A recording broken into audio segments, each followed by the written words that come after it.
Um, Thank you, Alan, for being here. Cheers.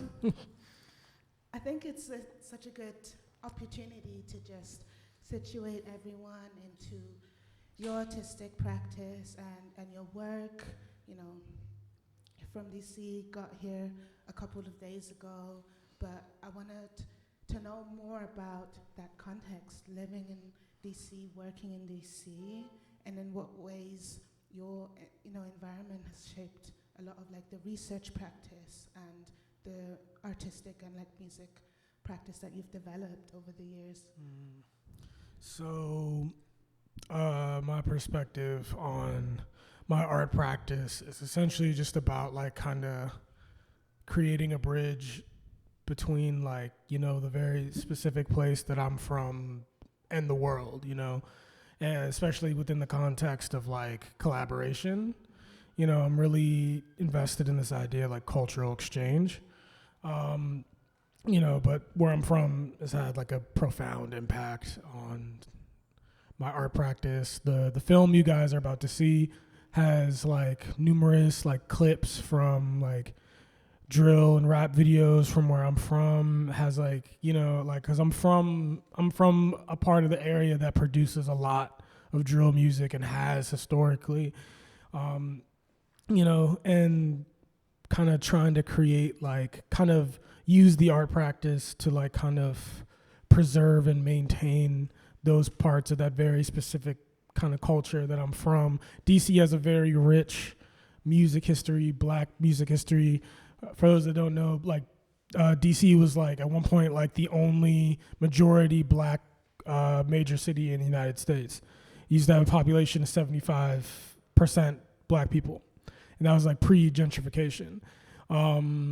It's had like made significant contributions to multiple movements in music, punk rock with like, the first like famous black punk band, Bad Brains, like, the soul movement, Marvin Gaye, and now like we're in this like, now we're in the kind of the second wave of like a very like, I'll say underappreciated, but still very quietly influential drill movement of drill rappers from around the area. But just I come from like I grew up in a very working class neighborhood, like post industrial, like and that imagery comes through in the film. Like I live around the corner from like an abandoned like concrete processing plant and like a cinder block factory and like scrap yards and stuff. There's like very like broken like post-industrial, landscape, which has actually like created a very like strong kinship between my practice and a lot of artists from the north of England, like. And there's like just a very like shared like kind of understanding in terms of like class, like between like my practice and practices of my friend Richie who's from Hull, or my friend Hannah who's from Newcastle, or I could go on and on, but again it goes back to like this kind of cultural exchange and finding like a really strange amount of overlap and just so many different parts of the culture of where I'm from and the culture where my friends are from, and kind of going through that to create like a new culture. No, absolutely. I want to talk more about collaboration in general. The film was first shown at TikTok alongside installation work of yours, but this show is, a reinterpretation and like an expansion of it, especially through like Richie, who narrated the film and has also contributed like music to the film. I just want you to share a little bit more about the starting point, and like the title, and especially how creative collaborators in music specifically have shaped the film that people are about to see. Well, so the film in general is about kind of all the things that part of it is about like all the kind of things that we pick up from other people that make us a person. And, you know, like the title character kind of encounters these artifacts that give them memories. And through those memories, they kind of build their identity through them. And, you know, so like, you know, there is no art without collaboration. There's like very much a prominent culture of like kind of individuality and singularness in the creative environment. You know, I call it the creative director syndrome, where like, you know, there's one name on the face of something that kind of wipes out all the other names, like sometimes 100 people that made something possible. You know, so like, you know, not to be all like the power of friendship, but really like that's like a big part of like my creative practice, is kind of like, you know, thinking about how like these interactions and collisions with other people have like made me like who I am. And that's something I'm trying to like bring through in the film. And like the title Sojourn, to sojourn means to like stop somewhere, like on a journey, to sojourn to a place, to stop somewhere temporarily and like move on. So like kind of again like the character, you know, again like interacts with all these like artifacts and traverses through these like different planes of existence, like this like cycle and life and death, and it's like this perpetual journey. You know, it's like essentially a metaphor for like kind of how like going to all these places and meeting all these people have shaped like who I am, you know. For sure. One thing that drew me to your work is like your research and like how you build these visual archives. A lot of your work, I think, is super educational. It's very observant, you know, and it's also very critical about really wanting to understand what moves people and culture currently, and especially kind of like dissecting the meaning behind what is said, and like how you know, you work. And you know, there's a lot of kind of found footage. There's a lot of like archival material that's like embedded throughout your work. And speaking about like sojourn and like the journey, what I think is very difficult as a researcher is like learning where to stop. So I just want to kind of know more about your research like practice, maybe in relation to the film, but also in general, and like how do you know when to stop?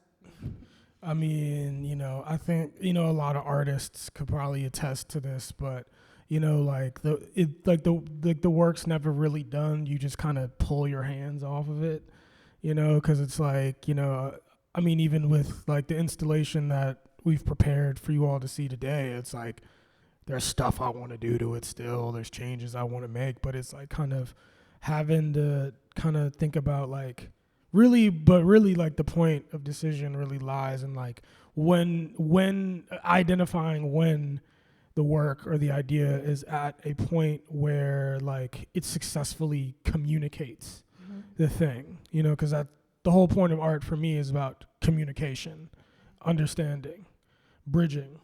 So can you tell us more about the installation? So the installation and this title itself is subject to change. You know, like a night sea burial for a civil death, or a burial at the Black Sea for a civil death.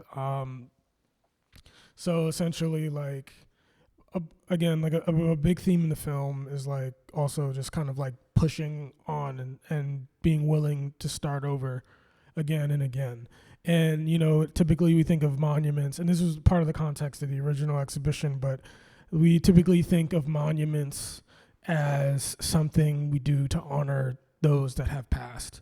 But then when thinking in the context of like what Angela Davis calls civil death, where someone, you know, dies civilly, socially, you know, kind of, for instance, like people that are processed through the criminal justice system, the prison industrial complex, and how they're stripped of their civil liberties, of their personhood, of their access to things like gainful employment, voter rights, you know, so many things, you know, like where's the memorial for that death, and how, like, you know, who that person is before and after that thing, you know. And, you know, one of my earliest memories was like, you know, going with my family to get a family member out of jail, and then subsequently me like peeing in cups for them because they were on probation. That's what that's what all these urine sample cups in his room are, like a symbol, a monument to that civil death, to like the liberties that were denied to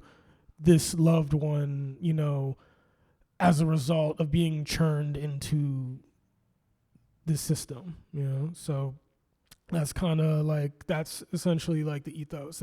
There's many meanings in this installation, like, you know, one of them being kind of like also like this kind of more metaphorical like assertion of, you know, blackness in space, and doing that symbolically, but instead of through images and subverting and subjugating the images.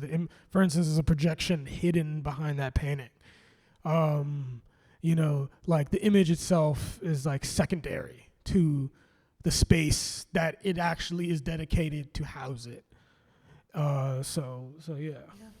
When you mention civil death in like a historic context, you know, with Angela Davis, but also maybe rooting it into like what it means to live today, I found that it's very much like a reflection of just what it means to be a young person, and in many ways. Yeah. You know, when you like a civil death, you can also maybe look at it as something that, you know, you're biologically very alive, but there's this kind of this stripping of like your humanity in certain contexts. And it's maybe like a loss of like relationships, or like a loss of like agency, or feeling like you don't belong, you know. And I think that this is something that is like a really big concern today. So I just wanted to know, in like your lived experience right now, like navigating your environment, but also being in new contexts, like what does that mean to you? What has been like maybe some of the bigger obstacles that you've, you know, maybe been faced with? Well, before I get into that, the first thing that made me think of kind of just like, you know, kind of the whole note of like, you know, being young and living today, you know, like, you know, I can remember, I was thinking about this earlier this week. I can remember a time where I didn't have to scan my receipt to leave the grocery store. You know, I was like, this is some real dystopian shit. You know, it's like kind of like, damn, I can't leave if I don't buy something. Because I always feel like kind of like suspicious, like walking through like the checkout gate, you know. But, you know, I mean, probably, I think one of the best ways that like I can kind of like connect to the question is the last show I had in London was this durational performance project at Harleston High Street, where we refitted the gallery into this kind of mock containment, like prison cell, and I like was self-confined myself to it in this kind of simulated solitary confinement for 72 hours, and was subjected to various conditions that come with that. And while I was kind of being documented and being on display in the vitrine of the gallery, and like, you know, but you know, people always ask me, like, you know, people are like, oh, like that must have been so hard. Like, I was like, well, you know, I lived in my car longer than this, you know, like being able to be watched through glass, like while I'm sleeping, you know what I'm saying? And you know, when I was living in my car, you know, Freeze wasn't writing about it, you know, so, and you know, so, you know, but it's like, but the idea is that like, you know, it's like, the shit in the art comes from somewhere. And like the person I am then and the person I am now are both just as valid, you know? You know what I'm saying? But it's like, you know, but that's just like part of the reality that like, you know, so many people I know, you know, I have to go through, you know, and like using the little bit of resources I have as, you know, somewhat successful artist to be able to kind of, you know, help people when I can, you know, that are going through some of the same things that I went through, you know, because it's like, you know, art's great, but like, where you know, just kind of having a conversation with a friend here in the audience, Obi, who about there you are, kind of about like, you know, like art's great, but it's like, what were we doing for people, you know? So, you know, so that's kind of what's on my mind about it. No, I hear it, especially because a lot of your work is about, about like death, it's about violence. There's a very kind of forensic type of, you know, like energy behind a lot of your work, but it can easily turn into this sensationalized expression of it. People would argue that, you know, the performance that you did would almost fall into that category, and I think a lot of when I hear you speak, you know, and like some of the writing, you challenge exactly that. You kind of talk about what, like the utility of like being a person that cares, you know, about people, but it's difficult in the art context to kind of present it and to make sure that it's received in a way. Like, in what way do you feel like you carry that burden to make sure it's understood? Or in what ways are you maybe trying to protect your artistic practice towards people who you know are not gonna get it? Yeah, like that's the kicker. Like, you know, you put the thing out there, and then once it's out there, you lose control over it. And, you know, and it's like really been thinking a lot about like virality and like post-virality, and how like, you know, certain moments, you know, bring a lot of attention to the work, you know, but not all eyes are understanding eyes, you know, and kind of thinking, you know, and I've been kind of thinking a lot about like my own responsibility to like the Black image, you know, how am I making this, you know, more digestible in a wrong way, you know, kind of like looking inward. I'm like, okay, like maybe I should slow down, you know, like, you know, kind of taking inventory of my own practice and like kind of just trying to hold myself accountable and kind of like trying to not reiterate like certain politics around certain images, you know, and, you know, but also at the same time, like, I want to create something that like when Black people come in the room, it resonates with them, you know, but then like, I don't want to make something, but then at the same time, and this has happened before, I don't want to make something that is just, you know, very easy to misinterpret by like outside audiences and easy to appropriate and borrow and, you know, essentially divorce it from its context, you know? And so that's the kicker. It's just like, how do you like honor the thing without like overexposing it, you know, without bastardizing it, you know what I'm saying? And like, you know, that's the thing. It's like I can't separate myself from the personal gain that I have obtained in exchange for utilizing the culture that I'm a part of. And that's the thing that I've begun to deeply investigate in myself. For sure. I think in many ways, the installation is a reflection of that. So you have this like larger than life paintings, but they're all Black. You have this video, you know, John Moran, but you've hidden it like behind the paintings. Like, I just want to know a little bit more about kind of like the decision that you've made here, just around like visibility and censorship, and what it was about that kind of like moment with Moran that made you like put this in. Cause so John Morant, right? You know, like, cause part of it is like, right, you know, using this like, cause for those that aren't familiar with the video, John Morant, NBA player, pro ball player, hood ass nigga, and he got suspended from the league for like, you know, dancing in IG Live to NBA YoungBoy flashed a gun, and then he got suspended. And I was like thinking about that. I was like, you know, IG Live has done like irreparable damage to the Black community, I think. But the thing is, it's like there's nothing wrong with like the cultural kind of expression that John Morant was expressing. I don't have any, that's not the thing that I have a problem with, is that like he did it on this platform that made it very easily diffusable to outside people to then replicate this, you know, this like sensationalized hyper masculine projection, you know, that has made it accessible for people to like reiterate and, you know, that live completely separated from the context attached to the ecological, political circumstances that produce that kind of behavior. And that's also part of where like the urine sample cups come from. Like, people want to people want to play the hood shit until they get hit with the hood consequences. And you got like a GPS tracker on your ankle, you know what I'm saying? And but again, it's this divorce of context. You know what I'm saying? Like, I love that video of John Morant. I'm not gonna lie.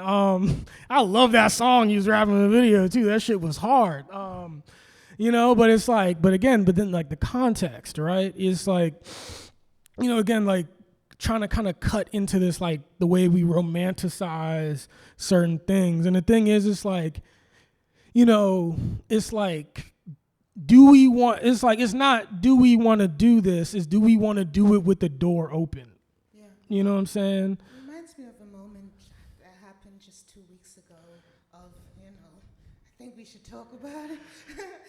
It's, this installation where like, men that went incarcerated. Mm-hmm. It's like artists from okay, so Switzerland. Yeah. And just how do you navigate with the situation? And maybe you can give more. Okay. I was talking around it a little bit earlier, but we can. All right, since you brought it to the floor, let's air it out. So it was brought to my attention multiple times that because like I use like criminal imagery a lot. I use a lot of mugshots, especially of rappers. In an effort to rehumanize those images. These are images of people, and the work exists to try and kind of paint the full picture of like kind of the circumstances that feed people into that kind of framing. I do these like kind of grid image transfers of like mugshots sometimes. And some of that work was part of some very highly visible projects. And then, I get a notification on my phone. Somebody tagged me in the comments underneath the post of this young artist who was white, this young Swiss artist, I believe, just kind of based on who our mutuals were. I think she was this young European white lady, and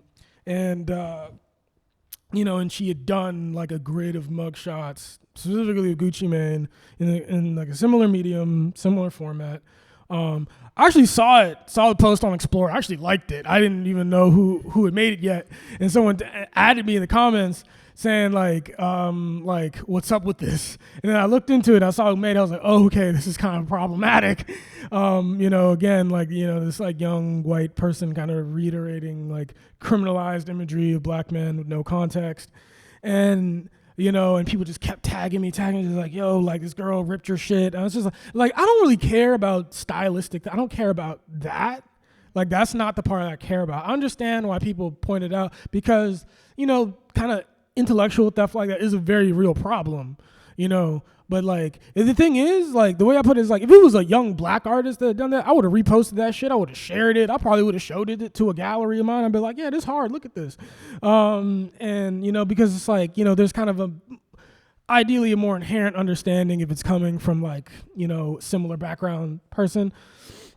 But, but no, that none of that context was there. She was getting roasted in the comments. Like 50% of the comments was dragging her. People marched in those comments I didn't even tell them to. They just did it. Shout out to my community. I love you. And the other half was like, gassing her up, like, oh, this is so fire. She was liking all of those, but she was not. I think somebody leaned into a light switch. Black jacket, you right there, yeah. Appreciate you, no problem, love you, thanks for coming. But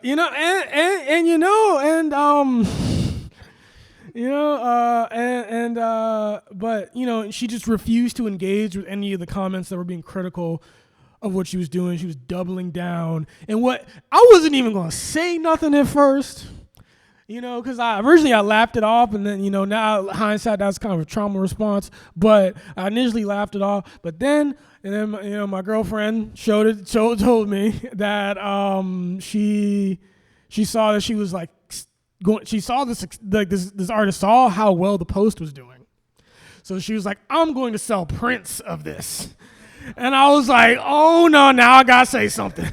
I was like, so I'm working on this essay, like, just kind of, the obviously problematic nature of that, like kind of the historical parallel with like lynching postcards that they used to sell in the United States. Just like, I really going deep in this essay. I'm still working on it, but I really try, I need to dig into it actually more, but again, digging into like, how did I contribute to the circumstances that made this possible? You know what I'm saying? I was like, so I'm like, I'm starting to like slowly like remove images from my work and like kind of, and I just did this installation in Dallas, where it was like this gallery, but inside of a trap house in Dallas, and but all the images is all these cutouts of black people, but they're almost all photographed from behind. Their faces are obscured, and if they are front facing, their faces are hidden.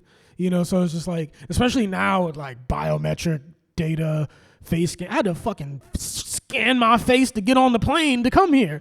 It's just like, this shit is really, your faces are currency. So it's just like, specifically removing faces.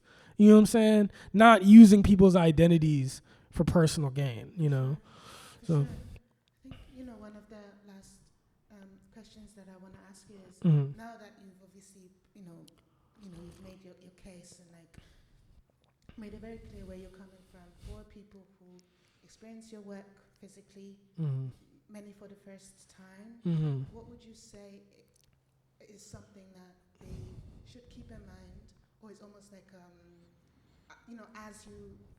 as they see something about authorship, about origin, about appropriation, you're asking yourself a lot of the questions currently, but like, what is maybe like a question that you think people should ask themselves in general? People that are creators, but also people who engage with art. Well, one of the first things that comes to mind is actually a question posed by friend and colleague of mine, artist Lisa Brown, a photographer from the DC area. And she said this in the comments under that girl's post. She was like, maybe think about why you're attracted to this image, and like what makes you want to use it, and because a big part of what I wanted people to take away is like, the way I describe it is like, I'm trying to get people to like, turn the cereal box around and read the ingredients on the back. You know what I'm saying? Like, like really peel the layers back and know what you're getting into, and like how it's affecting you, why you're drawn to it. Context. The big thing is context. Like, I want, if I can maybe make someone like look a little deeper, then I succeeded. For sure. Thank you so much, Alan. Thank you.